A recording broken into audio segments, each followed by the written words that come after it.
যাদের পিঠের দু সাইডে অতিরিক্ত চর্বি রয়েছে বা হাতে ব্যথা আছে, কাঁধে ব্যথা আছে, তারা এই ব্যায়ামগুলো করবে।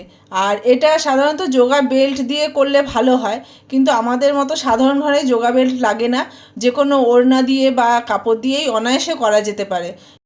ওড়নাটাকে ভালো করে শক্ত করে মানে হাতের সাথে বেঁধে নেবে, নিয়ে সাইড ব্যান্ড হবে, তুমি যতটা ব্যান্ড হতে পারবে ততটাই হবে, কিন্তু হাতগুলোকে সোজা রাখবে। এখানে দেখো অনেকে হাত হয়তো বেঁকিয়ে দিয়েছে, কিন্তু হাতগুলোকে চেষ্টা করবে সোজা রাখতে।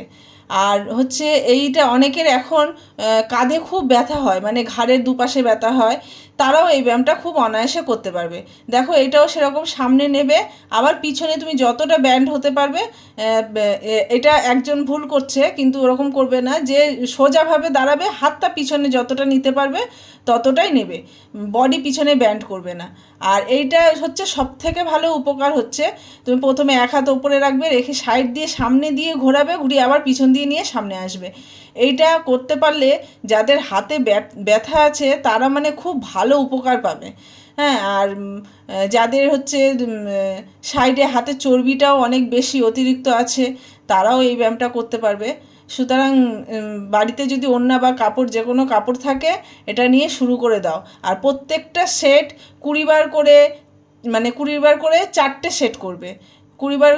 আর এটা উভয় মানে বাঁ দিক থেকেও ঘুরিয়ে ডান দিকে আনবে, আবার ডান দিক থেকে ঘুরিয়েও বাঁ দিকে আনবে, 20 বার করে করে দেখো, খুব ভালো উপকার পাবে।